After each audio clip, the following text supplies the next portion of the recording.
hoy vamos a seguir con el comentario del mausoleo de Gala Placidia. El otro día estuvimos viendo toda la zona de la cúpula, ¿no?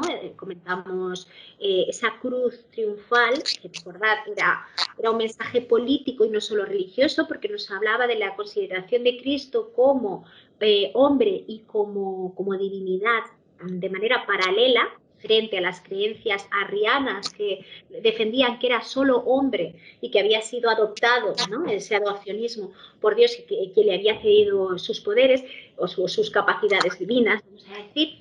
Y este mensaje era un mensaje muy claro enviado por Gala Placidia, ¿no? a todos los fieles desde un terreno de lo político. Pero no solo vimos esto, vimos que esta representación en la cúpula era una representación de ese Cristo triunfal, ese poder divino sobre todos los hombres en esta cúpula celeste, y que estaba acompañado por estos 4 personajes, ¿os acordáis? Que estuvimos viendo que era el tetramorfos, que eran los evangelistas, cuya representación como ángel, hombre alado, buey, león y águila, vimos que tenía una significación, por un lado, religiosa, pero también que, dentro del punto de vista de lo iconográfico, vimos que venía de esas tierras lejanas orientales, ¿no? También para que veáis cómo las diferentes culturas que hemos ido observando a lo largo de estas clases, ya en estos 5 años de recorrido que llevamos, pues al final se van influyendo mutuamente. Vamos a seguir y vamos a ver qué está representado justo debajo de esta bóveda vaída, ¿no? Que está representada en las paredes del tambor de este cimborrio. Os he puesto esta imagen, pero realmente vamos a ver esta porque creo que es más bella. La otra nos da más información, pero en esta podemos entender exactamente qué se representa justo debajo de esa bóveda celeste. Y quiero que veáis, nosotros ya hemos visto la bóveda, ya hemos visto estas bóvedas de cañón que forman los brazos de la cruz. Lo que nos falta es observar esta zona intermedia. ¿Qué es lo que observamos aquí? Pues fijaos, aquí están representados los apóstoles, ¿no?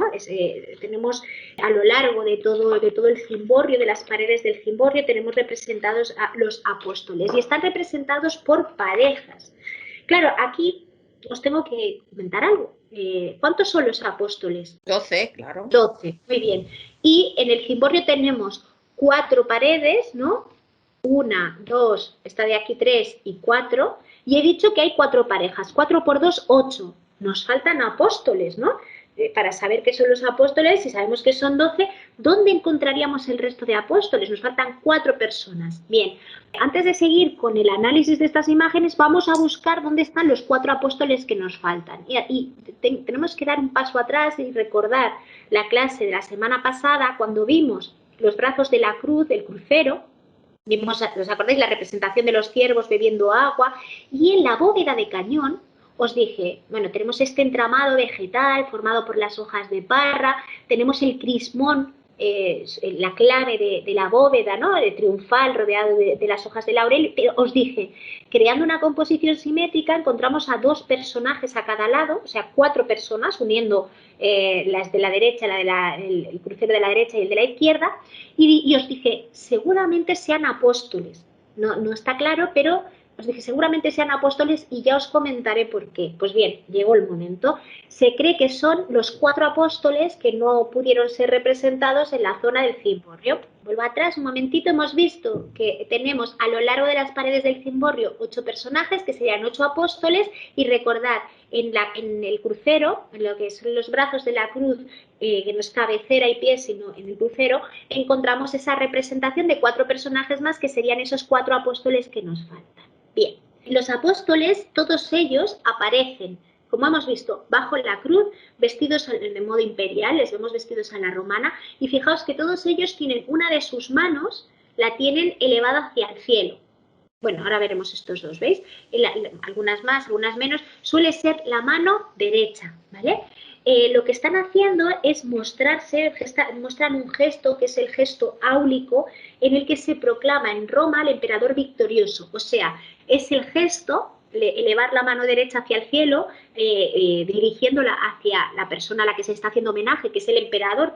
Bueno, pues es un gesto áulico, es un gesto palaciego, que denota poder, que denota triunfo por parte del emperador. En este caso, vuelvo atrás, ¿dónde está el emperador? Está en los cielos, es la cruz, la representación de Cristo gobernando sobre todos los cielos, y vemos las manitas de todos los apóstoles representando un gesto típicamente romano, pero aquí adaptando ese gesto romano a la simbología religiosa cristiana, ¿vale? Porque hemos asemejado el poder imperial al poder religioso de Cristo en los cielos. Bien, solo hay 2 de los apóstoles representados que sí podemos reconocer por el atributo que presentan. El resto son la masa de los 12, bueno, en este caso los 8 y luego los 4 restantes, apóstoles representados haciendo honor, dedicándole su gesto de victoria a Cristo. Pero hay 2 que están personalizados, que son justamente los pilares de la Iglesia, San Pedro y San Pablo. ¿Por qué los reconocemos? Por sus atributos. San Pablo porta un pergamino y San Pedro, como no, lo que pasa es que no se ve y no he encontrado una imagen que esté más cerquita, pero lleva una llave, ¿vale? Entonces sabemos seguro que ellos son San Pedro y San Pablo. ¿Por qué además tenemos claro que son ellos? Porque fijaos dónde han sido representados, justo en la misma pared del tambor, en la que más abajo vemos la representación del buen pastor, de Cristo. Por lo tanto, vemos en la zona superior, veríamos esa cruz triunfal. Justo debajo, si bajamos la vista, encontramos a San Pedro y San Pablo alabando a la cruz, mirándonos a nosotros y portando sus atributos. Y a sus pies observamos el buen pastor, a ese Cristo que recibe a todo el rebaño, que va a dejar encargado del rebaño a estos 2 personajes, ¿no? O sea que incluso el lugar donde están situados es un lugar interesante.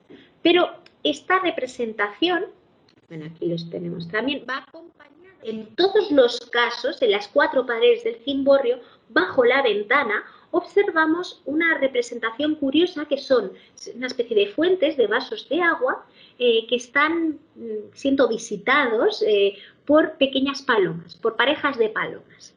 Claro, ¿esto qué quiere decir? Bueno, esto una vez más es una herencia de la representación romana, de una iconografía romana, pero que fue reformulada en la época paleocristiana. Recordad que el mausoleo de la Placidia es un mausoleo paleocristiano, pero de la época tardía.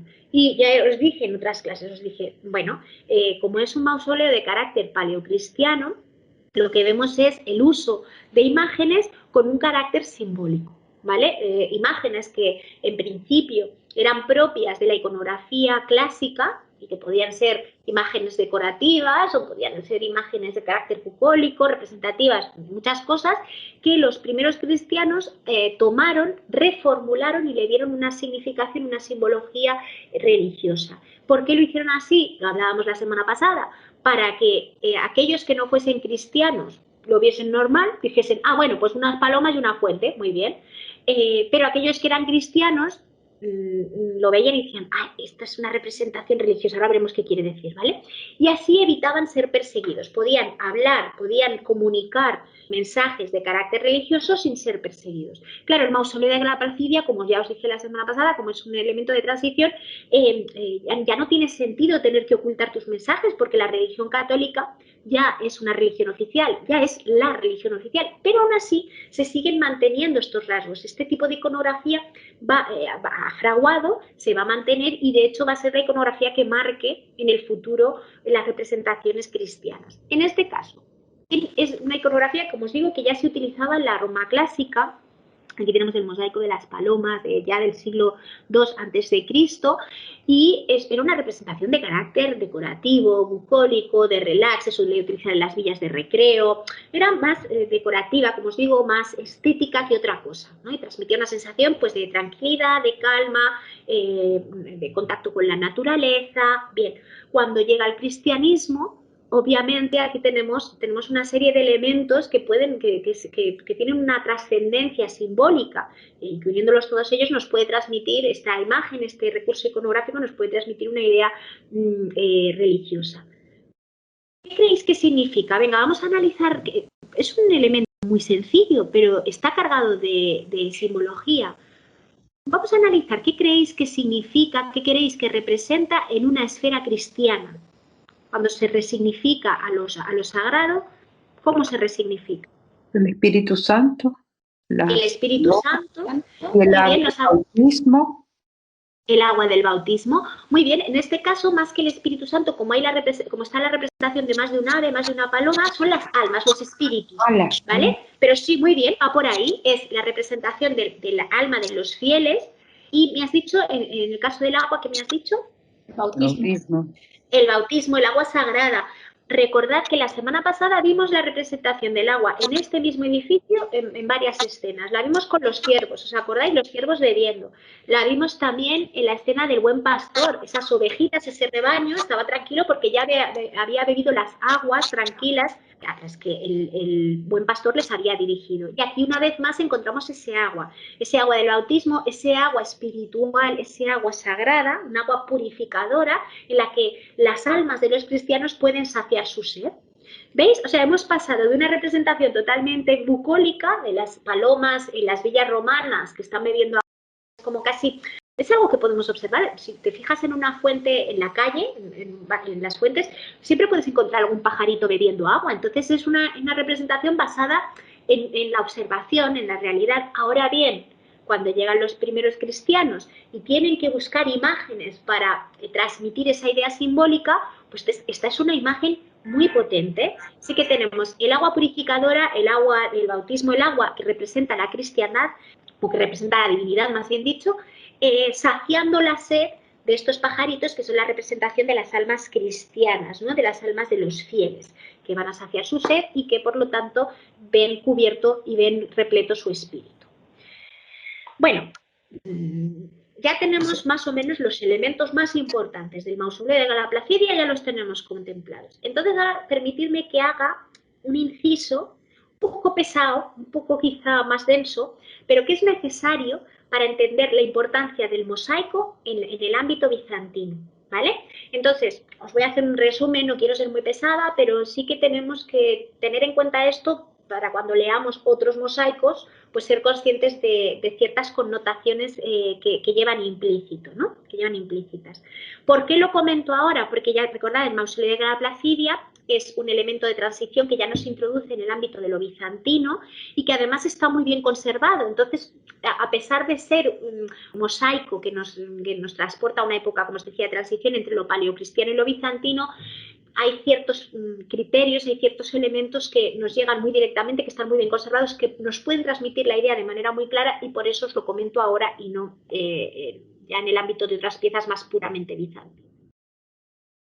Para empezar, quiero que recordéis que en el ámbito romano, propiamente romano, no ya en la época bizantina, el mosaico se solía usar para decorar los suelos. Esto ya lo hablamos la semana pasada, si no recuerdo mal, os hice algún comentario y os dije, claro, pensad que las teselas que se utilizaban eran teselas pesadas. Muchas de ellas eran de mármol o de piedra, de diferentes minerales bastante densos, que claro, si tú los sitúas en el suelo va muy bien. Tú creas esa capa, ese yeso en el que vas a ir ubicando las diferentes teselas, las vas a ir pegando, las unificas y el propio peso de las teselas le dan más peso, le dan más cuerpo al mosaico, ¿no? Entonces es perfecto.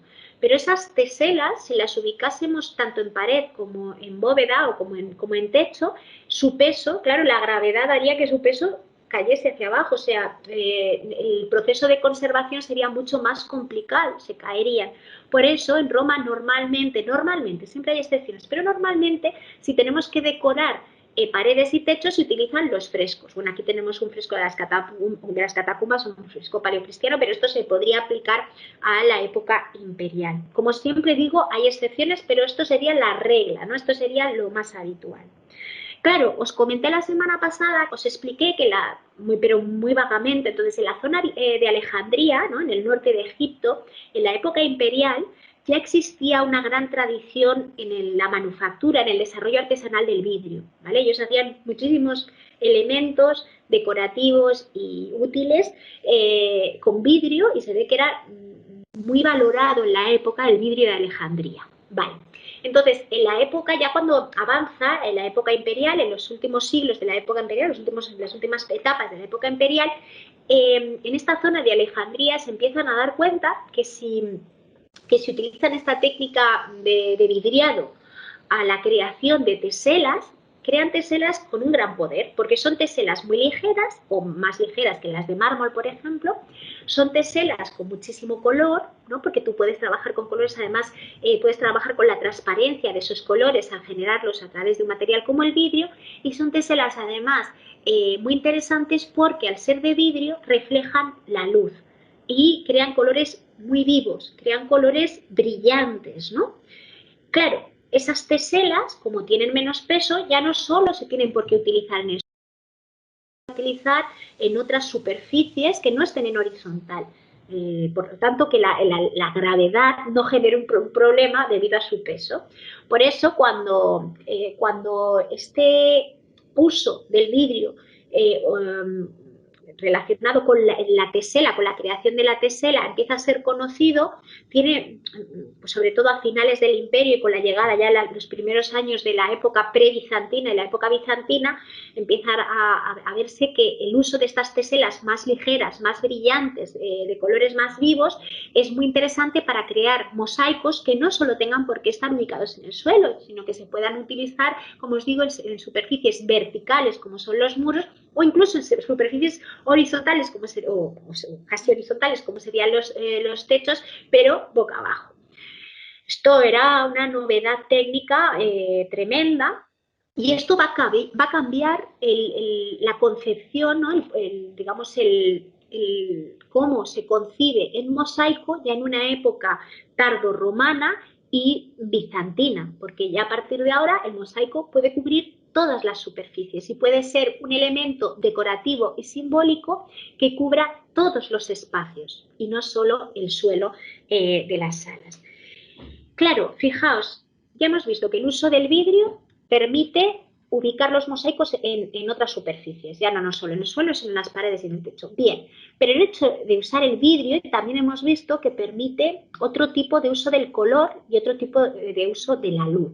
Porque al ser teselas que tienen colores vívidos y al ser teselas que reflejan la luz, esto te genera un juego de iluminación interesantísimo. Y aquí entramos en otro terreno, ya dentro de la esfera bizantina, interesantísimo e importantísimo, que es la simbología de la iluminación de los espacios, que ya sabéis que en los espacios sagrados siempre la iluminación, el uso de la luz, siempre tiene connotaciones simbólicas, siempre, todas las culturas. Vamos a ver qué connotación simbólica tiene en la esfera bizantina. A ver, en Bizancio, vemos en un edificio muy inicial como sería el mausoleo de Gala Placidia, pero en Bizancio, los espacios religiosos, ¿vale? O sea, el espacio en el que se supone se desarrolla una actividad, un ritual religioso, tiene una connotación muy clara con respecto a la luz, y es que son fuente de luz, no receptáculo de luz, sino el propio espacio es un elemento que emite, que sí que es fuente, que sirve de fuente de luz. ¿Esto qué quiere decir? No es que sean bombillas, no es que tengáis que entender el espacio religioso como una bombilla. Estamos hablando de una luz de carácter divino, de una luz de carácter celestial. Y se les entiende a estos espacios no como transmisores de luz, sino como elementos, lugares en los que de repente emerge la luz.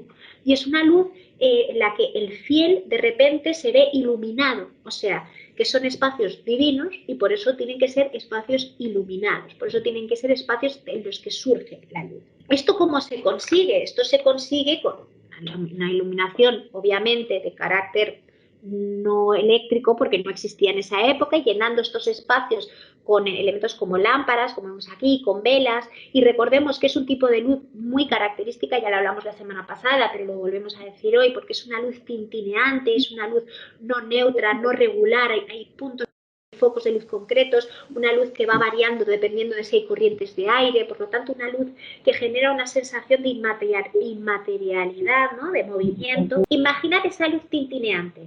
Imaginad esos espacios en los que de repente puedes entrar en penumbra, pero cuando llegas de repente te encuentras una luz.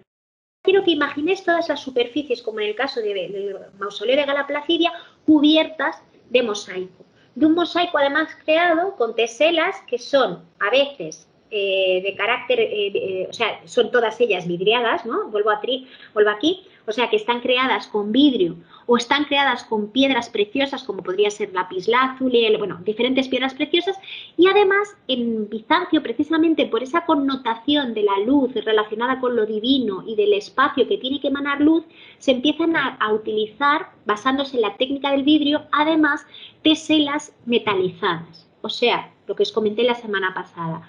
Creas a través de capas de vidrio y de pan de oro y pan de plata, creas teselas que la sensación que te da cuando las ves es que estás ante una pieza de oro o ante una pieza de plata. Lo estás realmente, pero en realidad es la unión del vidrio y la plata. Lo vemos aquí, ¿vale? Entonces son teselitas que tú tienes la sensación de que son trocitos de oro y trocitos de plata. Bien, entonces, si unimos todo esto, si unimos esa conjunción de elementos, veremos que el tipo de mosaico que observamos en estas superficies es un mosaico que no solo presenta color, sino que también que refleja la luz de modo que parece que sean las propias teselas las que emiten esa luz. Fijaos lo que dice de aquí. Ese uso de la luz es un uso mistérico, es un uso simbólico. Para entenderlo nos vamos a la obra del pseudo Dioniso de Areopagita, que me da igual, no hace falta pero bueno, os digo de dónde he sacado esta fuente, para que veáis cómo ese uso de la luz, ese uso del color que os voy a comentar ahora, ese uso del espacio como elemento simbólico, tiene que ver con una visión teológica, con una visión mística del espacio y de la luz. Fijaos, dice: los simples, absolutos e inmutables misterios de la teología, que resplandecientes desbordan su abundante luz en medio de las negras tinieblas, y en ese lugar totalmente intangible e invisible inundan de hermosísimos fulgores a las mentes deslumbradas. ¿Qué es lo que se quiere conseguir con esto? Imaginad que entráis en el mausoleo de Gala Placidia.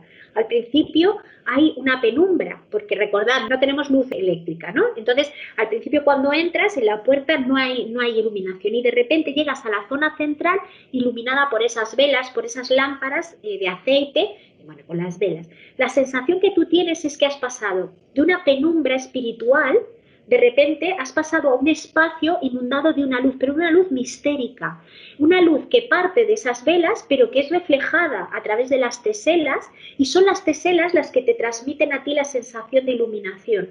O sea, es como si esos muros dejan de ser muros y se convierten en pequeños puntos de luz y de color. No sé si me explico, o sea, al final es una sensación de que estás rodeado de luz, de color, que además es una luz irregular por ese tintineo de las velas, y que te va llevando, y dependiendo de cómo te vayas moviendo, te va llegando de una manera o de otra. Por lo tanto, estamos hablando de un uso de la luz, como os decía, no solo estético, sino también simbólico y experiencial. Lo que se quiere es que la persona que esté allí tenga una vivencia del espacio mística, ¿vale? La semana pasada me preguntasteis sobre las ventanas. ¿Os acordáis que os dije, ya os hablaré? Y busqué, no encontraba de qué material eran. Bueno, recordad, dijimos que en los 4 costados del edificio, en cada uno de los lados del edificio, observamos varios vanos, ¿no? Tanto digamos, en las propias pequeñas capillas que generan los brazos de la cruz, ¿no? Como en el propio cimborrio, en cada uno de los 4 costados del cimborrio, hay un vano, hay una ventana. Pero esas ventanas, si os fijáis, no están cubiertas por un material que sea transparente o semitransparente, sino están cubiertas por, como os dije la semana pasada, por láminas de ónice. El ónice actúa de una manera similar al alabastro. Es un mineral, es una piedra que es translúcida, permite el paso de la luz, pero es una luz muy filtrada. Y en este caso, fijaos que es una luz muy tamizada, es una luz casi anaranjada.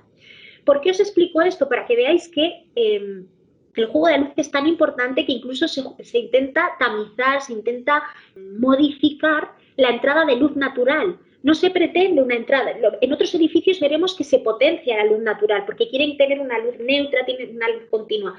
Aquí no, aquí se busca la penumbra. Se busca una penumbra para poder controlar el uso de la luz después a través de esas velas, a través de ese uso de una luz tintineante irregular, ¿no? Por lo tanto, vemos un espacio en penumbra que es iluminado a través de velas, a través de lámparas, y que esa iluminación directa pero irregular, a su vez, es reflejada por las teselas. Porque las teselas, como hemos dicho, van a ser de punto de iluminación Y para poder conseguirlo, esto no es tan fácil, los artesanos siguen diferentes técnicas. Por ejemplo, si os fijáis en este detalle maravilloso, que a mí me encantan las cubiertas de estas bóvedas de cañón, fijaos que hay una combinación de teselas. Tenemos combinadas, tenemos unidas, unas yuxtapuestas, teselas que están de un color más mate, ¿no? Como sería, por ejemplo, este color azul, o podríamos encontrar estos colores marrones muy pulidos, junto a otras teselas vidriadas, como podrían ser, a ver que lo percibamos mejor, estos colores, estos tonos verdes que vemos aquí son teselas vidriadas, ¿vale? Unidas a teselas metálicas, ¿vale? La unión de estos colores, la unión de este tipo de luz hace que cuando se refleje la luz, los destellos no sean paritarios en todas las teselas, nos vengan de diferentes puntos de luz, de modo que cuando nosotros estamos delante tenemos la sensación de que nos llegan diferentes foquitos, pequeños focos de luz, ¿no? No sé si me explico, igual que esta combinación del azul con el dorado funciona muy bien. El azul sirve para aplana, profundiza la sensación de espacio y de repente el dorado genera un punto de luz concreto que te llega y que recordad, con la luz de la vela puedes tener la sensación de que se mueve, ¿no? de que va tintineando. Esto además se ve acrecentado, esta sensación de que no todas las teselas emiten la misma cantidad de luz y que no todas las teselas tienen el mismo tipo de color, se ve acrecentado por lo que os comentaba el otro día. No todas las teselas están dispuestas en una misma inclinación. Algunas están paralelas a las superficies y horizontales y algunas empiezan a tener diferentes inclinaciones. Pues algunas están a 30 grados, a 15 grados de inclinación y eso hace que el reflejo de la luz sea diferente. O sea, se dispersa la luz, se crean diagonales de luz que unidos al tintineo de las velas, la sensación de extrañeza va creciendo, ¿no? Y además también, bueno, esto sobre todo lo vemos en la cúpula.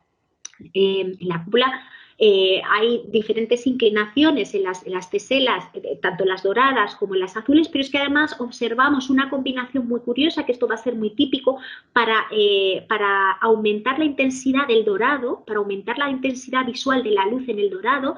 Si os fijáis, lo que hacen es combinar las teselas doradas con teselas plateadas y algunas teselas mate, ¿lo veis? Y eso hace que la combinación, el ubicar de manera correlativa teselas, algunas más brillantes, otras menos brillantes, algunas de tonos claros, algunas de tonos más cálidos, hace que la intensidad de la luz sea más natural, no sea unitaria, no sea neutra, sino que tenga, como os digo, la percibas de manera irregular, siempre unido a la iluminación de las velas. Y ya no os digo el uso del color, fijaos esta maravilla. Esto recordad que es una de las cenefas, una de las grecas que cubren los arcos, si no recuerdo mal, de la zona, no sé si es de la cabecera, bueno, uno de los arcos de esta capilla, de este supuesto mausoleo. Ellos, recordad que no conocían la teoría de los colores. La teoría de los colores no llega a Occidente hasta el siglo XIX y, sin embargo, vemos un perfecto uso para empezar, de los diferentes tonos de cada uno de los colores. Por ejemplo, vemos un tono más oscuro de verde aquí, un tono más claro aquí, lo mismo nos pasa con los anaranjados, pero el cómo contraponen los diferentes colores, fijaos, ¿vale? La contraposición de los diferentes colores nos permite, por un lado, acentuar algunos de los colores y, por otro lado, crear sensación de profundidad. ¿Os dais cuenta? Que parece que este mosaico, esta greca, no sea plana, sino que de algún modo toma el espacio y tiene profundidad. Dime, ¿qué me estáis diciendo? Es cubismo.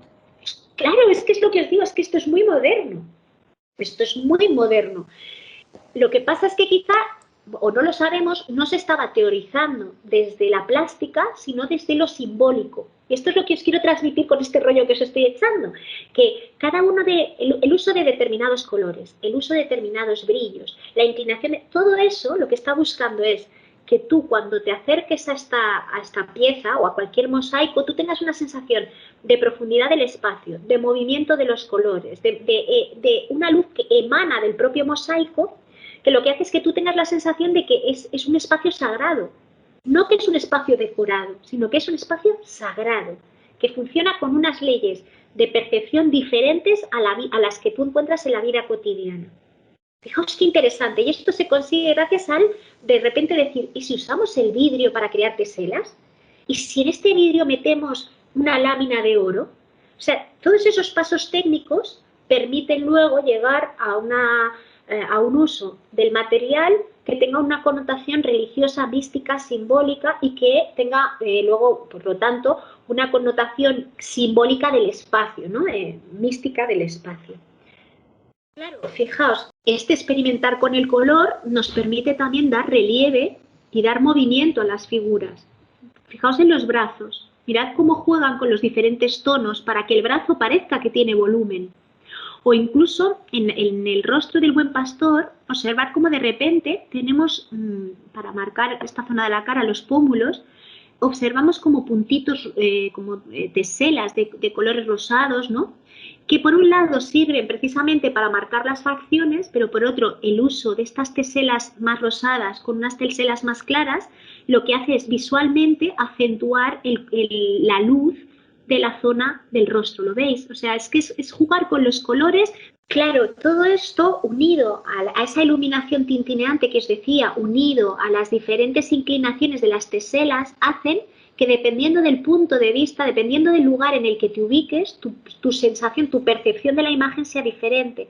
Fijaos, esto lo dice John Cage, dice, solo en el caso de que el espectador se mueva, los elementos metálicos del mosaico son plenamente visibles. ¿Os acordáis de estas imágenes que se pusieron muy de moda en los 80 y en los 90? Que si las movías, tú las veías de una manera o de otra, te podían guiñar un ojo, cerraban la boca o cosas así. Bueno, obviamente, salvando muchísimas distancias, la sensación es la misma. Tu percepción de la iluminación de esa imagen va a ir variando. Por lo tanto, son imágenes dinámicas, no pretenden ser estáticas. Hemos esencializado la imagen, la hemos llevado a mostrar los elementos necesarios para entender de qué nos está hablando, perdiendo muchos detalles y elementos de carácter, pues vamos a decir, simplemente decorativo por el camino, pero son imágenes con gran poder desde la vivencia. Son imágenes que nos transmiten vida, que nos transmiten movimiento, que nos transmiten profundidad. Bueno, esto os había puesto las velitas para que veáis el tintineo, para que imaginéis esta luz, ¿no? Y cuando te vas moviendo, cómo va cambiando la iluminación. Y todo esto que os he dicho, os lo digo ahora, cuando hemos acabado de comentar el mausoleo de Gala Placidia, porque, como os decía, pese a ser un edificio de transición, pese a no ser un edificio plenamente bizantino, gracias a que está muy bien conservado y gracias a que está muy bien compuesto, yo creo que es uno de los grandes ejemplos de lo que os acabo de comentar, de un espacio místico en el que entras y si no hubiera luz artificial encontrarías una penumbra, que es la penumbra de lo desconocido, que es la penumbra de lo sagrado, y cómo cuando te adentras en ese espacio, de repente la iluminación del espacio y el reflejo de esa luz en los mosaicos que cubren todo el espacio, te llevan a un momento de experiencia mística. Yo ya os lo dije la semana pasada, yo tuve esa sensación cuando entré en el mausoleo, cuando visité Rávena. Para mí ha sido uno de los grandes momentos de síndrome de Stendhal que he sufrido, porque tú entras ahí y de repente tienes la sensación de que estás en otro mundo, de que estás en contacto con un espacio que se desmaterializa, que crece, ¿no? Por ejemplo, la cúpula, ¿no? Lo que os comentabas el otro día, el hecho de que está muy bien compuesto porque las estrellas son cada vez más pequeñas a medida que se acercan a la cruz y tú tienes la sensación de que esa cúpula es mucho más profunda, de que de repente la cruz parece que esté viajando hacia arriba y más alejada de ti. Claro, o sea, esto es algo que solo se consigue si conoces muy bien el uso de la luz, el uso del color, el uso del espacio, y ellos lo conocían, ¿vale? Bueno, pues hemos acabado con Gala Placidia. No sé si queréis comentar algo, tenéis alguna duda o queréis hacer alguna aportación. La imagen que pusiste en el correo, que es la del arco, la primera impresión a mí me recordó Las noches estrelladas de Van Gogh. Es que bien, qué guay. Mira, yo no lo había relacionado, pero el uso del color es el mismo. O sea, si te fijas, ese buscar el tintineo. Bueno, a mí, por ejemplo, esto que estamos viendo ahora me recuerda muchísimo al uso de la luz por parte de los futuristas. Una luz que se descompone, una luz que se geometriza. Realmente, al final estamos hablando del uso plástico de los elementos de una manera esencial para buscar algo en el espectador, para buscar dinamismo, para buscar expresión, ¿no? Es cierto, mira, lo que acabas de decir me parece súper interesante. Al final, si en Roma, bueno, sobre todo en Grecia, porque en Roma también se buscaba expresión, pero si en Roma, si la representación clásica es una representación naturalista que lo que busca es que el espectador vea reflejada la realidad, frente a otro tipo de sensaciones, como ahora ha llegado una etapa, sobre todo espiritual, dentro del arte occidental bueno, dentro del arte mediterráneo, vamos a decir, porque en esto englobaríamos Bizancio, que es básicamente oriental. En el arte mediterráneo, con la llegada y la difusión del cristianismo, al final el tipo de representaciones son siempre representaciones de carácter espiritual, por lo tanto tú tienes que buscar otro tipo de conexión con aquel que está observando esas piezas, ¿no? Y es una conexión obviamente mística, espiritual, pero sobre todo desde lo expresivo, desde la empatía con la imagen, desde la víscera. Y yo creo que este uso de la luz, este uso del color, este uso del mosaico, lo consigue de manera muy directa. Y bueno, luego lo veremos en otro tipo de representaciones posteriores, ¿no? Más medievales, pero no sé, o sea, es la unión del símbolo, es la unión de la luz, es básicamente misticismo hecho imagen, ¿no? O sea, realmente lo consiguen. ¿Cómo no vas a creer? O sea, ante estas situaciones, ¿cómo no vas a creer que hay algo más allá? Por muy crítico que seas, ¿no? Lo consiguieron, lo hicieron muy bien. ¿Os parece que pasemos a otro edificio de Ravenna? Vamos a estar unos días en Ravenna. Bueno, yo creo que vamos a estar hoy y mañana no, el próximo viernes, ¿no? O igual uno más, porque es que hay una acumulación tal de mosaico de carácter bizantino ahí que merece la pena quedarnos unos días de vacaciones en Ravenna y luego ya nos iremos a Constantinopla a conocer los grandes edificios y las grandes muestras constructivas del arte bizantino, del periodo bizantino. Pero es importante que conozcamos estos edificios en Ravenna porque recordad que era una ciudad estratégica, bueno, geopolíticamente estratégica, era una ciudad simbólica, la caída del Imperio Romano y en esta nueva etapa, y fue una ciudad que recibió durante un periodo de un siglo y medio, vio cómo se construían en ella una serie de edificios que de repente fueron decorados de esta manera y que por avatares de la historia se han conservado muy bien. Entonces para nosotros Ravenna nos sirve como gran ejemplo del mosaico bizantino. Así que vamos a ver otro ejemplo. Este edificio, que es actualmente, aunque no es su nombre original, ahora os explicaré cuáles han sido sus advocaciones previas, pero actualmente es conocido como la iglesia, la basílica de San Apolinar el Nuevo. Esto quiere decir que había un San Apolinar el Viejo, que ya veremos, no sé si nos dará tiempo hoy o veremos en la clase siguiente. Bueno, San Apolinar es una basílica que manda construir Teodorico. Ahora hablaremos de Teodorico, que es de finales del siglo V, principios del siglo VI, por lo tanto también es una basílica de transición, y que, puesto que está mandada a construir por este señor, que era un señor ostrogodo, es una basílica que inicialmente es una basílica arriana, ¿vale? Pero que luego pasa a ser católica. Esto ahora os lo explicaré. Primero, si queréis, para entender un poco el contexto y para entender por qué se construye esta basílica en Rávena, os voy a explicar quién era Teodorico, muy rápidamente. Este chico, Teodorico, es el príncipe del pueblo ostrogodo, o sea, nace como hijo del rey ostrogodo, ¿vale? Y él, en el siglo V, cuando pues era un niño, pues imaginad, mi padre es el rey, yo estoy aquí creciendo en la corte ostrogoda, y de repente su padre llega a un acuerdo con el gobierno de Constantinopla. Ya sabéis que todos estos pueblos godos continuamente intentaban buscar acuerdos con Roma y con los dos, sí, con Roma en general, con el Imperio Romano en general, pero que en ese momento ya estaba subdividido en dos partes, aunque no aunque tuvieran relación entre ellas, ¿no? Y estos pueblos godos intentaban llegar a acuerdos para pasar a ser no enemigos de Roma, sino, digamos, colaboradores. Para colaborar había diversas fórmulas. Entonces, el padre de Teodorico llegó a un acuerdo con el emperador de Constantinopla y era un acuerdo de paz mutua, ¿no? de respeto mutuo. Y en estos acuerdos tú tienes que buscar algún tipo de, vamos a decir, el enemigo o el que está al otro lado te tiene que dar alguna muestra de buena fe, alguna muestra de confianza que diga, oye, yo no te voy a atacar, tú no me vas a atacar, ¿cómo sé que tú vas a respetar el trato? Bueno, pues era muy común en aquella época que, sobre todo, la potencia más débil enviase una prueba de buena fe humana, vamos a decir. Lo que se solía hacer era enviar a la corte, no voy a decir enemiga, sino a esa otra corte, a la corte con la que habías hecho el tratado de paz, enviabas a una persona importante para ti, pues a tu primogénito, a una de tus hijas, o sea, a alguien que fuese valioso, que su vida fuese valiosa para el gobernante. ¿Por qué lo enviabas allí? Pues es un poco como cuando vas a un sitio y vas a comprar algo y cuando vas a pagar te das cuenta de que no te llega el dinero y dices, ay, voy un momento a sacar dinero y tienes que dejar algo para demostrar que vas a, pues por ejemplo, dejas el DNI, te dejo el DNI, voy a sacar dinero y ahora vuelvo. No, no sé si habéis hecho alguna vez algo así, ¿no? Como muestra de buena fe de que, oye, que sí, que es que voy a cumplir el trato, es que necesito el dinero y vuelvo, ¿no? Bueno, pues aquí en vez de dejar el DNI, dejabas a tu hijo, ¿no? Decías, te dejo a mi hijo, te lo llevas tú, va a vivir contigo. Fíjate si voy a comportarme bien, que confío plenamente en que tú cuides de mi hijo y yo no te voy a atacar, porque si yo te ataco a ti, ataco a mi hijo.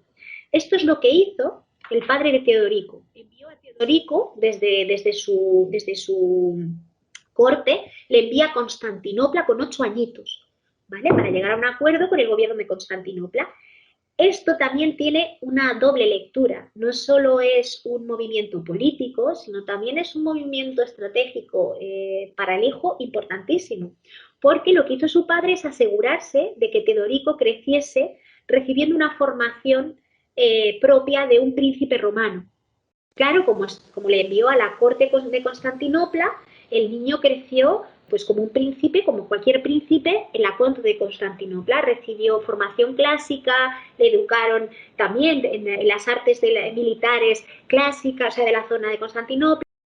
De repente, sí, cuando tú tienes un hijo y para darle una educación más amplia y para que tenga más posibilidades en el futuro, pues dices, mira, pues el bachillerato lo va a hacer en Londres o el bachillerato lo va a hacer en Estados Unidos, ¿no? Lo envías allí para que su tipo de formación no se limite solo a lo que podría recibir en su ámbito, sino que sea mucho más amplia y que tenga más capacidad de movimiento y de adaptación en su vida adulta. Esto fue lo que hizo el padre Teodorico con Teodorico. O sea, ya os digo que tenía una connotación política y de, digamos, de mutuo acuerdo de buena fe, pero por otro lado estaba clarísimo que claro, a ver, no todo eran ventajas. Este niño con 8 años abandona su casa, abandona su hogar, ya no está en contacto con su familia, le llevan a un mundo totalmente ajeno hasta entonces, donde no conoce a nadie. O sea que, claro, lo estoy vendiendo como si fuera la panacea, no era la panacea, pero bueno, en fin. Entonces, él crece en Constantinopla, se forma como un príncipe en Constantinopla y a los 18 años vuelve a su tierra. Vuelve a su tierra como príncipe, como gran príncipe, ilustrado, como gran príncipe, como una potencia, digamos, como alguien a tener en cuenta. Y cuando llega lo que se encuentra es tremendo. Lo que se encuentra es un momento de gran inestabilidad, porque claro, cuando yo os hablo de bueno, en general se habla de los pueblos godos, ¿no? De toda esta entrada de los pueblos bárbaros, de este movimiento, siempre se ve desde el punto de vista del romano, porque fueron los que, digamos, fue la narración principal o la narración oficial de la época. Pero en realidad estos movimientos y estas luchas se producían también entre ellos. Lo que estaba pasando es que era una época de cambio, una época de crisis no entendida desde lo negativo, sino crisis como cambio total, como punto de inflexión. Realmente fue una época en la que se produjeron cambios poblacionales, movimientos poblacionales, debidos a veces a circunstancias climatológicas, debidos también pues, a la llegada, por ejemplo, de un pueblo tan poderoso como los hunos, y también debido a que muchos pueblos estaban buscando lugares donde asentarse, buscando seguridad y supervivencia. Entonces, no solo atacaban o no solo hacían peligrar, digamos, la estabilidad de las fronteras romanas, entre ellos también vivían momentos de inestabilidad. En el caso del pueblo de Teodorico, él era ostrogodo, recordad, estaban en esta zona y fijaos, cuando él viene de Constantinopla, él observa que su pueblo está padeciendo, igual que también ellos realizan, ataques continuos de otros pueblos como los gépidos, que los tenemos aquí porque intentan avanzar hacia aquí, los sármatas, que no aparecen en esta imagen, los alamanes, que los tenemos aquí, los suevos, que los suevos estaban aquí en esta zona, los rugios, los hunos, o sea, todo esto son movimientos que aquí los vemos estáticos, pero realmente son pueblos que están buscando su camino y están intentando conquistar también un imperio que está cayendo. Recordad que toda esta zona del Imperio Romano, la zona occidental, estaba en plena debilidad política. Entonces tú intentabas buscar tu lugar. claro, él llega y dice, oh, jolín, yo soy el príncipe, o sea, soy el heredero, yo tengo que tomar cartas en el asunto. Y en un momento determinado va a tomar cartas en el asunto y lo va a hacer muy bien, porque resulta que llega un momento en el que su padre estaba en plena batalla, o sea, que imaginad, no existían los móviles, no le podía enviar un WhatsApp. El padre estaba en plena batalla y no podía comunicar con él, ¿no? Y el pueblo ostrogodo sufre un ataque directo por parte del pueblo sármata, ¿vale?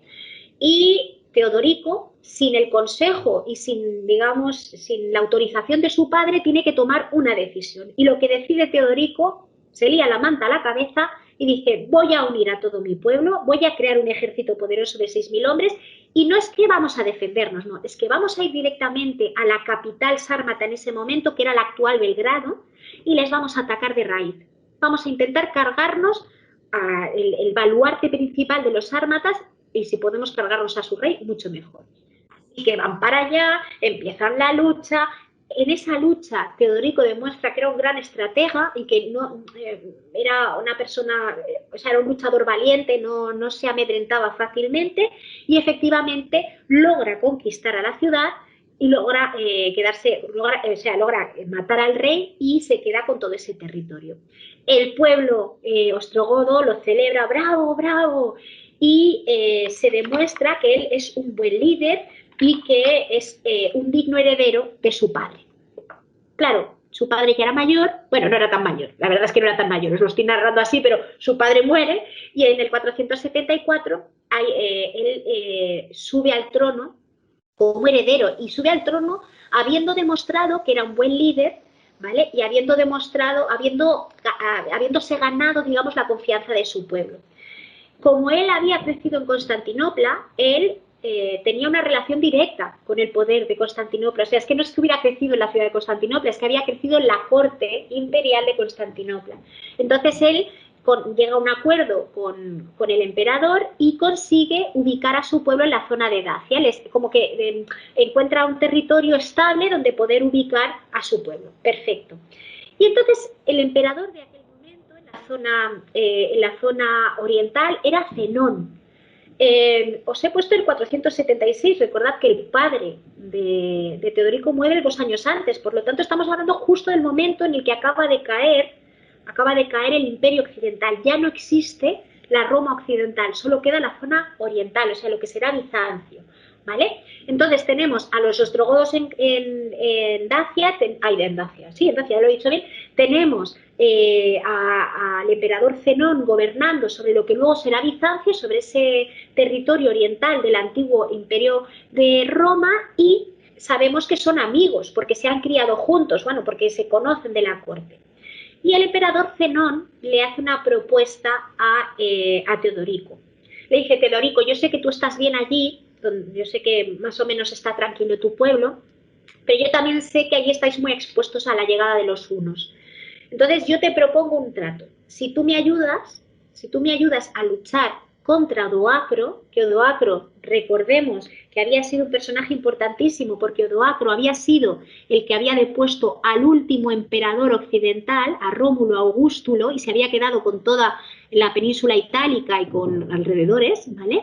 Le dice, si tú luchas contra Odoacro y te lo cargas, ¿vale? Y conquistas las tierras que él se ha quedado después de cargarse a Rómulo Augusto, bueno, de quitarle el poder al Rómulo Augustulo, te cedo todos sus territorios. Fijaos que ellos estaban aquí, ¿lo veis? Los ostrogodos. Ellos tenían que cruzar la frontera y tenían que luchar contra ellos. Y Teodorico, que era un tío, como os he dicho, valiente y era un tío que no dudaba y que era un tío estratega, dijo, venga, pues acepto la propuesta, a ver si lo consigo. Efectivamente, reunió a un ejército de 100.000 personas, hubo varias luchas, no fue fácil, pero finalmente en el año 494 consiguió ya definitivamente no solo conquistar las zonas más importantes ocupadas por los érulos, por Odoacro, sino además también entró triunfal en la ciudad de Rávena. Y esto es lo que nos interesa. Recordemos que Rávena había sido la capital durante los últimos años, durante los últimos tiempos del Imperio Occidental había sido la capital, ya no Roma, sino Rávena, ya os lo expliqué cuando hablamos de Gala Placidia, y además también en tiempos de Odoacro también seguía siendo la capital. Por lo tanto, que Teodorico entrase en Rávena implicaba que había tomado ya definitivamente los territorios itálicos a los érulos.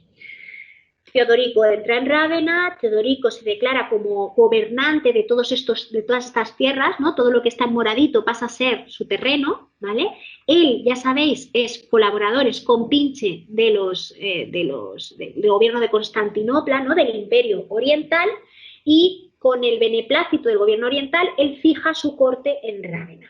Y a partir de entonces él va a empezar todo un proceso de monumentalización de la ciudad de Rávena para convertirla en su capital. Es lo que hacen tantos y tantos gobernantes, ¿no? O sea, es un poco esta va a ser la sede, va a ser mi corte, y por lo tanto yo tengo que construir una serie de edificios que estén a la altura de mi poder, que estén a la altura de lo que yo represento como gobernante. Algunos de esos edificios tenían carácter palaciego, carácter áulico, y otros edificios tenían carácter religioso. Y nosotros aquí estamos ante uno de esos edificios que él manda a construir en Rávena de carácter religioso, que es una basílica, ¿vale? Una basílica, aquí os lo he puesto para que veáis quién lo manda, ¿vale? Es una basílica que, como os he dicho, se erige como una basílica de culto arriano, porque él era godo, aunque se había criado en Constantinopla, su tradición familiar le llevaba a seguir la rama arriana, ¿no? que era lo que en ese momento era la rama principal entre los pueblos godos. Era una iglesia que inicialmente se dedica al culto del Cristo Redentor, ¿vale? Nada que ver con San Apolinar, ahora os explicaré por qué hoy en día es San Apolinar el Nuevo. Y es una iglesia que va a tener mucha importancia, pero que va a sufrir una serie de transformaciones. Bien, ahora hablaremos de la iglesia, pero deciros, no siempre fue la iglesia del Cristo Redentor, como ya sabemos. El primer cambio, la primera vez que cambia de advocación, es un poquito después, en el 540, ¿vale? En el 540, cuando llega Justiniano y toma toda esa zona, y ya no es que sean aliados, sino que se convierte en parte del Imperio Oriental, recordad que el imperio, digamos, el aparato oficial del imperio no defendía el arrianismo. Entonces, claro, cuando Justiniano toma todos estos territorios, las iglesias, sobre todo aquellas iglesias, aquellos templos que tenían una representación, una connotación áulica, o sea, que estaban relacionados con el poder imperial o real, bueno, pues obviamente, para no entrar en conflicto político, les cambia el tipo de culto. Dejan de ser arrianos para marcar esa diferencia. En este caso, la iglesia del Cristo Redentor, que la había construido Teodorico, pasa a ser la iglesia de San Martino.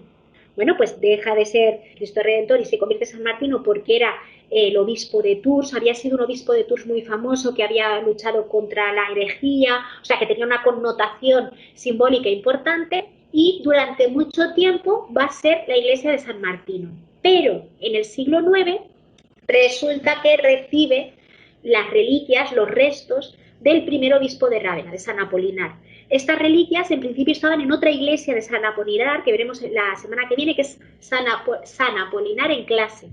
En fin, la veremos la próxima semana, pero por una cuestión de seguridad, esa iglesia en el siglo IX no estaba tan segura, y como las reliquias eran muy importantes, decidieron llevarlas a esta iglesia de San Martino. Cuando traen las reliquias de San Apolinar, automáticamente deja de ser la iglesia de San Martino y se convierte en San Apolinar, pero como ya había otro, es San Apolinar el Nuevo. ¿Sí? Todo este recorrido.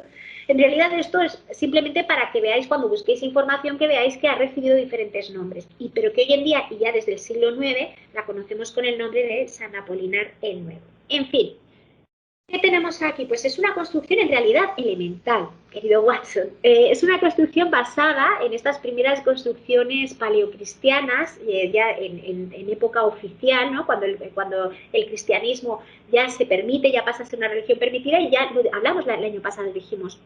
Claro, al principio ellos se tenían que reunir en casas, se tenían que reunir en lugares más o menos secretos o protegidos.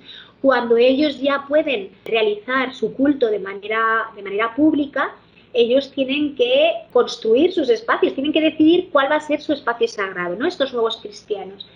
Y ya dijimos el año pasado que lo que hacen es adaptar el espacio de la Basílica Romana, que era recordad, no era un edificio de carácter religioso en Roma, era un edificio multiusos que se les podía dar un uso político, un uso comercial, recordad que Era un edificio multiusos, pero que cuando lo adoptan los cristianos lo convierten en un templo que permitía la reunión de gran cantidad de fieles, que además permitía una serie de disposiciones simbólicas del espacio, ¿no? Y que a partir de entonces se va a convertir en la planta basilical, se va a convertir como en el arquetipo de la planta cristiana, sobre todo, luego ya se irá transformando, pero sobre todo en esta primera época. Así que tenemos una planta arquetípica, tenemos una planta basilical de 3 naves, ¿vale? Tenemos una cabecera, un ábside poligonal en el exterior que se convierte en semicircular, ¿no? Y que comunica con la cabecera principal y a los lados 2 capillas diferenciadas, pero sobre todo a mí me interesa esta zona, la que vemos, como os decía, una planta basilical de 3 naves, cuya nave central es más alta y más ancha que las naves laterales.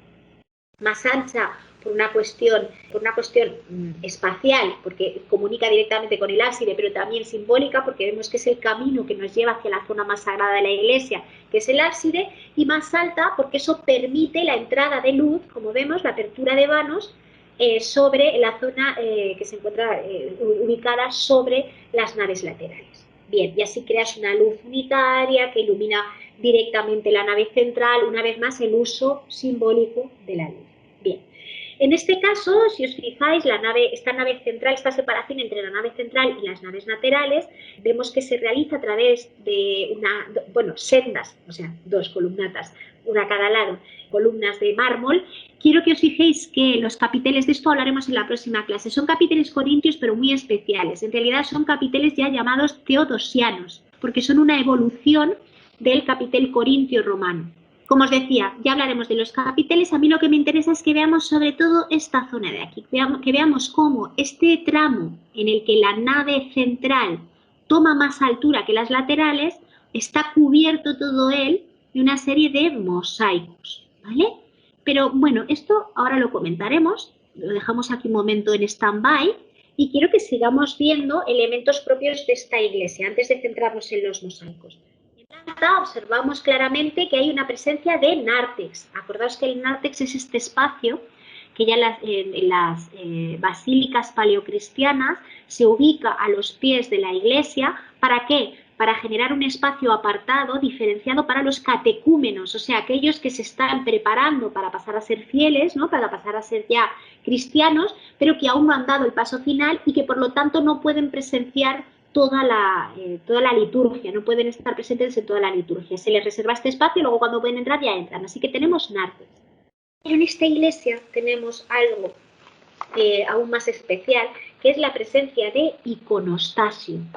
¿Veis que aquí hay dos paredes, como la presencia de 2 muros? ¿Lo veis? Que crean como una puerta, ¿lo veis?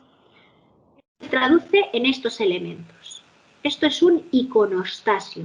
En realidad es un iconostasio bajo, porque hay iconostasios que pueden ocupar toda la altura y tapar la visión del altar desde la nave principal. ¿Qué es un iconostasio? ¿Para qué sirve y por qué es importante? Vamos a ver. Iconostasio es una palabra que viene de 2 términos griegos, que deriva de 2 términos griegos. Por un lado, el término eikon, icono, que quiere decir imagen, y por otro lado, stasis, ¿vale? Que quiere decir detenerse o detener. Este elemento era un elemento de separación entre el ábside, entre el altar, o sea, entre el Sancta Sanctorum de la iglesia y el resto del templo. ¿Por qué? No en todos los ritos, pero en los ritos arrianos y en otras ramas iniciales del cristianismo, recordad que dijimos que sobre todo el momento de la Eucaristía, el momento del gran milagro en el que la carne y la sangre de Cristo se convierte en pan y en vino, ¿no? Y así se puede producir el contacto con los fieles a través de la toma del pan y el vino. Ese momento era un momento de magia, era un momento totalmente no místico, sino el siguiente paso, o sea, era un momento de alquimia importantísima que no podía presenciar todo el mundo. Entonces, en los rituales, en este caso, era una iglesia arriana, en el ritual arriano, se genera una disrupción, se ubica un elemento que corte y que muchas veces invisibilice todo lo que está sucediendo en el altar para los fieles, porque no tienen el permiso, no pueden acceder a ese momento tan sagrado y tan mágico que es el momento de la transformación. Claro, a veces el iconostasio es un iconostasio bajito, es un iconostasio mínimo, por lo tanto es un elemento de diferenciación casi simbólico más que real, ¿no? Lo vemos aquí, pues se crea como una diferenciación física a través de la columnata y luego situamos en la zona del altar una división. Bien, pero a veces el iconostasio puede cubrir, como os digo, toda la altura, imposibilitando la visión del desarrollo de la parte más simbólica y más mágica, digamos, de la misa para los fieles. Y aquí entendemos, con esta imagen, entendemos muy perfectamente de dónde viene lo de iconostasio. Vemos que estasis, ¿no? Vemos que frena, que detiene el acceso de los fieles al altar. Por lo tanto, ya tenemos estasis. Icono, ¿por qué? Porque normalmente estas paredes, estas mamparas, estos biombos, se cubrían de imágenes sagradas. Por lo tanto, eran imágenes que detenían, que impedían la entrada o la visión del fiel a la parte más mística, a la parte más simbólica y mágica del ritual. Todo esto os lo explico simplemente para que veáis que cuando veamos iglesias que han sido previamente arrianas o que han seguido una ortodoxia que sigue la línea de lo arriano, vamos a ver presencia de la iconostasis. Por eso en las iglesias protorrománicas, ¿no? Prerrománicas en España, muchas de ellas tienen iconostasio, porque eran arrianas inicialmente. Pero esto ya cuando lleguemos ya lo veremos. Así que importantísimo, aunque esta es una iglesia católica ya, como se creó como una iglesia arriana, vemos esta diferenciación entre el altar y el resto de la iglesia. Vale. Otro elemento curioso y que también vamos a ver cuando veamos San Apolinar en clase, que es la otra San Apolinar desde la que traen los restos, las reliquias de este primer obispo, es la presencia de una torre de planta circular. En este caso no está inserta en la propia planta basilical, ¿vale? La vemos que está justo al lado, vamos, está relacionada sobre todo con el nártex, y es esta torre maravillosa, que es un poco posterior, pero que le da muchísima personalidad le da una identidad muy clara a la iglesia. Simplemente comentaros, porque como es una cosa curiosa, pues comentároslo, vemos que es una torre campanario de planta circular, que como ya hemos visto en todos los edificios en Rávena, como en el exterior, es un exterior muy sobrio, no es nada solemne, la decoración importante la vemos en el interior, pues también la vemos, está hecha de ladrillo visto, pero que presenta un ritmo muy especial gracias al uso de la ventana, gracias al uso del vano. Daos cuenta que los primeros pisos observamos un vano simple, ¿no? de un solo, vamos a decir, un solo vano. A partir del segundo tramo de la torre, en estos 3 pisos, observamos ventanas geminadas. Las ventanas geminadas son aquellas formadas por 2 arcos divididos por un parteluz, ¿vale? Una pequeña columna, un pequeño pilar que parte la luz, que por eso es parteluz, y eso aligera, te da una sensación de mayor ligereza del muro, y ya finalmente fijaos que en la zona superior, los 2 últimos pisos, tenemos un vano tripartito, está trilobulado. Esto, fijaos como cada vez parece que es más alta, parece que toma altura y menos peso precisamente por esa subdivisión cada vez mayor de los vanos. En cualquier caso, este es un elemento posterior, no me interesa tantísimo, pero como era curioso os lo quería comentar. Vamos al interior, que es donde están los mosaicos, y es donde realmente vamos a pararnos, a comentar, a observar, porque son mosaicos que sobre todo forman parte de la época de Teodorico, aunque os tengo que decir que esta franja de aquí y esta franja de aquí, que ahora la comentaremos, ¿no? Este friso corrido, es posterior. Esto es un añadido que hace Justiniano cuando toma Ravenna, porque hace una damnatio memoria. Aquí Teodorico había puesto una corte imperial en la que estaba el retratado, y llega Justiniano y dice, así vas a salir tu retratado. Lo quita todo y pone mosaicos para retratar. No se retrata él, pero pone mosaicos de su época y borra la memoria de Teodorico. Esto ya sabéis que suele pasar. En cualquier caso, ¿qué encontramos? Bueno, quiero que os fijéis que para comentar los mosaicos de San Apolinar, el nuevo, de este templo, de esta basílica, que es básicamente lo que vamos a comentar de esta basílica, porque es lo que nos interesa en esta época, tenemos que tener en cuenta 2 cosas. La primera, que son mosaicos de 2 épocas. En la zona superior tenemos la época de Teodorico, y en esta, sobre todo en esta zona, bueno, esta zona también, esta zona es de transición, pero esta zona es de Justiniano. Lo interesante es que vamos a ver que en poco tiempo cómo evoluciona, qué connotaciones tiene en una época y en otra. No hay muchísimas diferencias, pero sí que vamos a ver algunas, sobre todo el cambio del canon, ¿no? De la proporción de las figuras. Bueno. Y luego otra cosa que tenemos que tener en cuenta es que fijaos que nos han marcado una lectura del mosaico a través de registros, de diferentes registros, el registro superior, el intermedio y el inferior. Cada uno de estos registros, cada uno de estos pisos, llamadlo como queráis, nos habla de cosas diferentes. En el registro superior encontramos 26 paneles, 13 a cada lado, que nos ilustran la vida de Cristo. Por lo tanto, recordad que esta iglesia inicialmente era una iglesia dedicada al Cristo Redentor, por lo tanto es lógico que haya un ciclo cristológico en esta zona superior. En la media encontramos a 16 figuras de profetas y patriarcas. O sea, lo que nos están haciendo es afianzar el origen de la institución eclesiástica, ¿no? Aquellos que han ayudado a construir la institución y a construir su narración.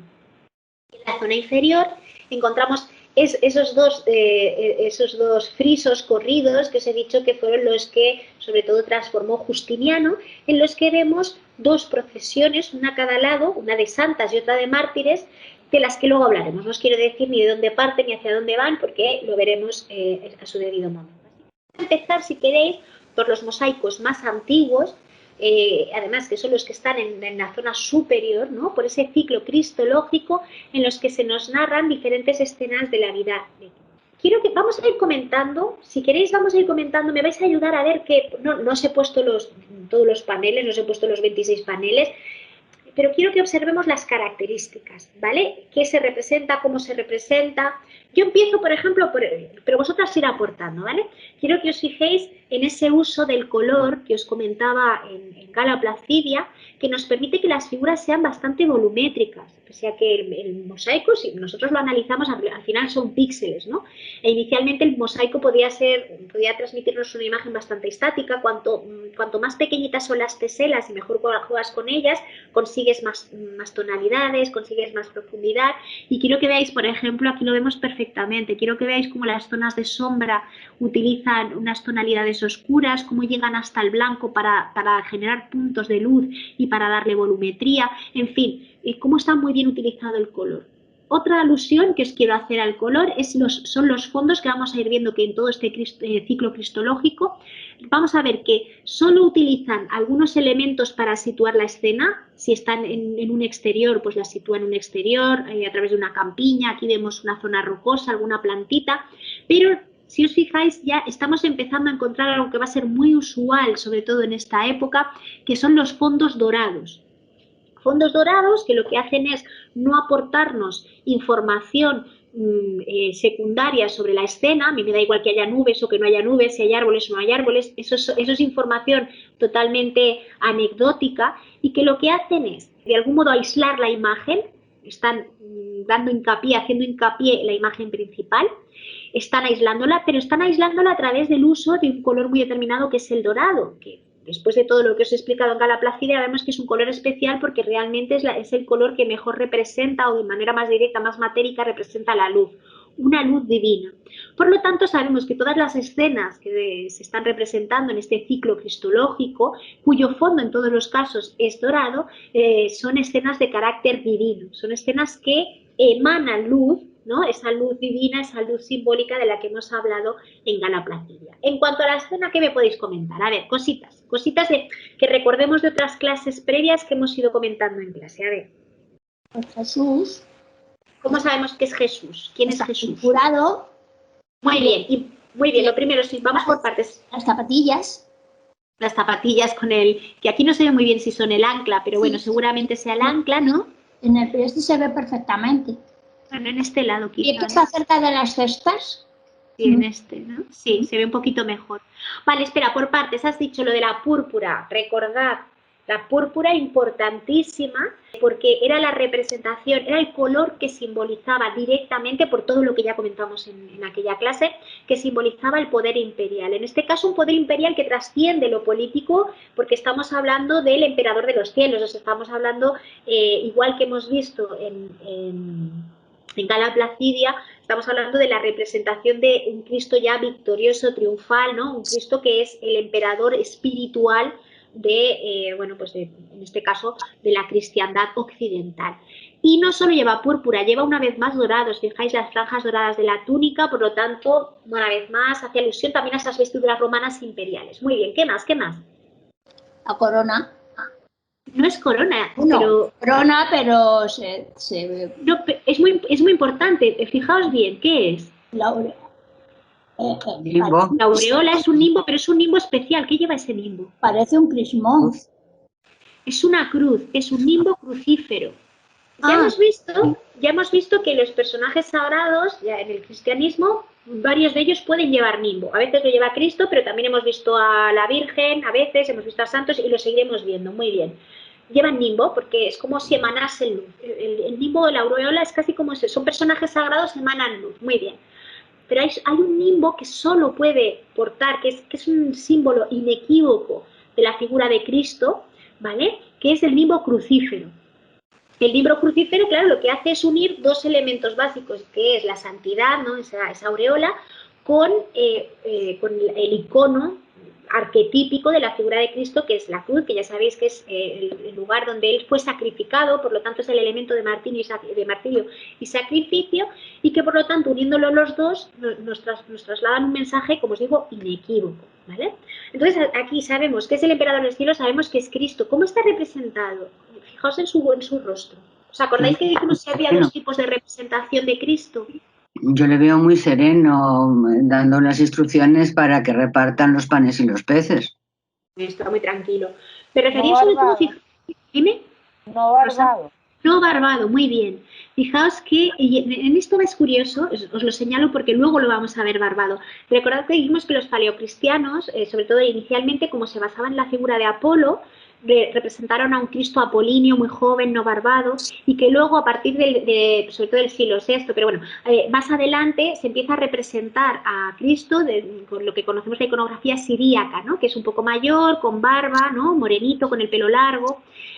En este caso no es tanto una cuestión de si es cronológica, de si es del inicio del paleocristiano o no, sino que fijaos que como nos están narrando la vida de Cristo, le van dando años a medida que van pasando las imágenes, y veremos que aquí aparece sin barba porque era más joven, pero luego aparecerá barbado, ¿vale? O sea que fijaos cómo también van jugando con esos detalles para que el espectador lo pueda identificar.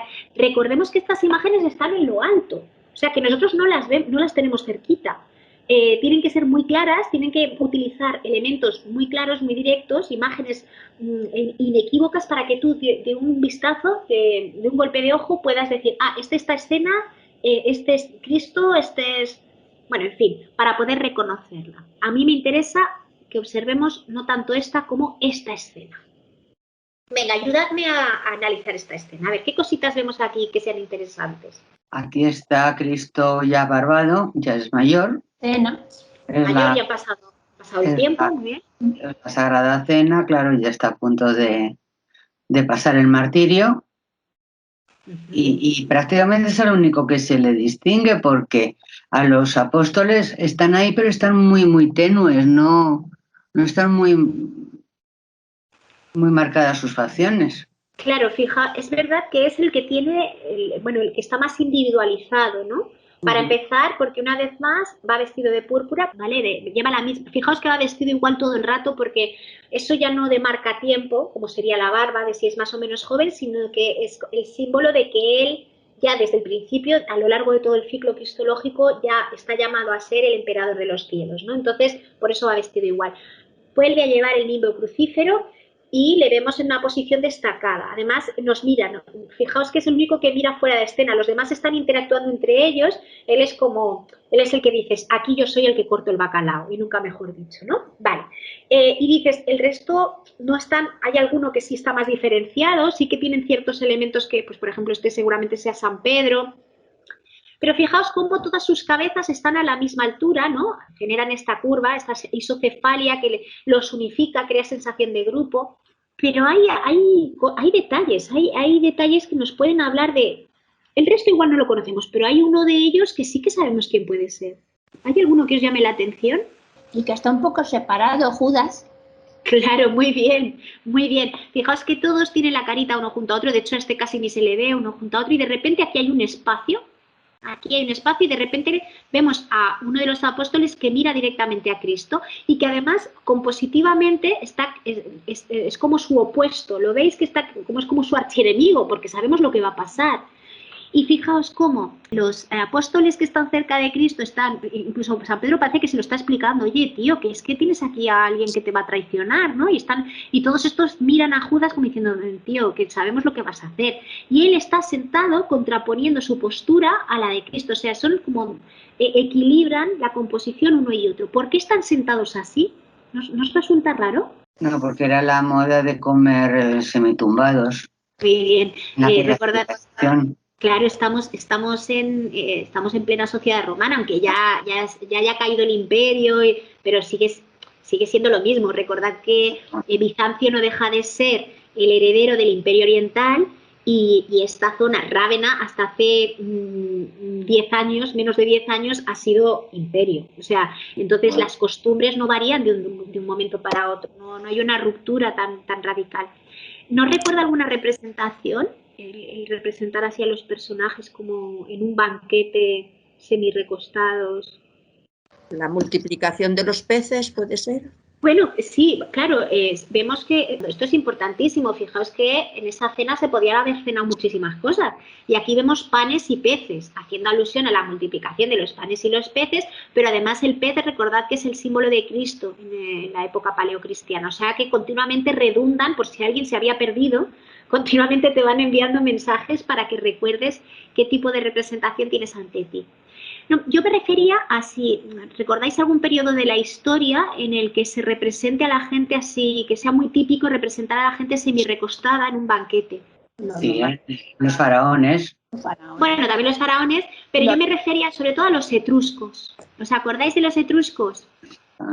Que en los etruscos las figuras funerarias se representaban retratos escultóricos del difunto o de los difuntos y se les retrataba como si estuvieran dispuestos a comer en una especie de triclinio que es lo que heredan los romanos después para poder comer, pero que en su caso, en el caso de los etruscos, tenía una connotación funeraria, porque recordad que en las creencias funerarias etruscas se pensaba que la última celebración, el contacto entre los seres de la muerte y los seres de la vida, era ese último banquete de celebración, ¿verdad? Entonces siempre, habitualmente, las representaciones funerarias etruscas son representaciones inclinadas, o sea, semi-tumbadas, ¿no? Como vemos aquí. También recordemos que este es el último banquete, que la última celebración antes de que empiece el martirio de Cristo. De hecho, está a punto de ser traicionado por la persona que tiene al otro lado. Por lo tanto, también ven cómo están hilando muy fino. Una vez más, vemos este fondo dorado maravilloso, esta descontextualización, vemos una composición perfectamente simétrica. Lo que pasa es que, claro, tiene muchísimo más peso esta figura porque es la figura importante. Podían haberlo puesto en el centro, pero no hubieran creado esta contraposición entre, digamos, el protagonista de la historia y aquel que le va a traicionar, ¿no? Es muy interesante. Venga, la última imagen. El beso de Judas. El beso de Judas. Fijaos que Judas, aquí se le veía peor porque estaba más lejos, pero lleva las mismas patillitas, o sea, vemos que es la misma persona. ¿Cómo está representada esta escena? A ver, detalles en los que nos tenemos que fijar. Tiene un contexto, o sea, está ubicada en algún lugar concreto, solo mínimamente, igual que aquí mínimamente nos ponían el mobiliario para saber que están sentados, pero el fondo era dorado y todo el rato igual, ¿lo veis? Fondo dorado y dándonos los mínimos detalles para saber dónde están. De nuevo nos dice que están en una zona exterior. Muy bien, ¿qué más? ¿Qué más? Solo tienen a un lado los apóstoles, incluso uno intentando desenvainar, aunque Jesús le dice que no. Y al otro lado los que apresan a Jesús. Claro, muy bien, vemos los soldados que lo van a apresar. Vemos que la escena central es el beso. Él, fijaos que es tamaño un poco mayor que el resto, que esto no sé si lo hemos comentado antes, en esta imagen también, os fijáis que hay perspectiva jerárquica, que el resto no solo es que estén apegotonados, sino que además también, y que haya isocefalia, sino además también son un poquito más pequeñitos que él ocupa un mayor tamaño para fijar nuestra atención. Lo mismo sucede aquí. Él, si os fijáis, es un poco más masivo que el resto de personajes y está justo en el centro. Aquí sí que está en el centro. Y luego, generando una diagonal, tenemos al traidor, a Judas, ¿no? Como le está señalando y le está besando. Y cómo esto le conecta directamente, si os fijáis, directamente con aquellos que le van a apresar.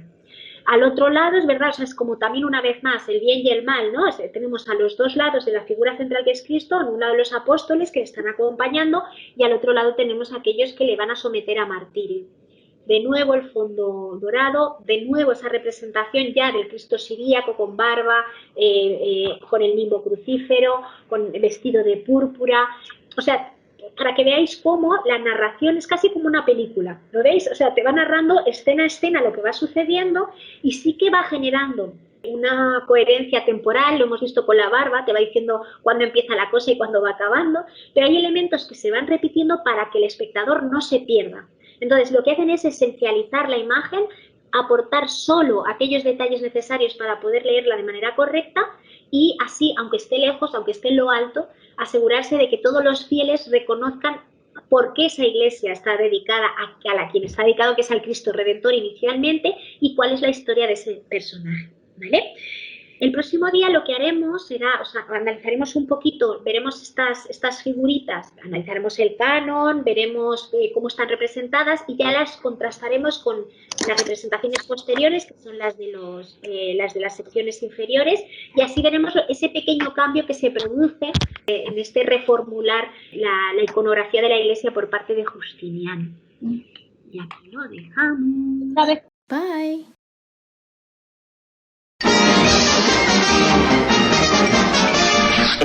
Eso es todo, amigos.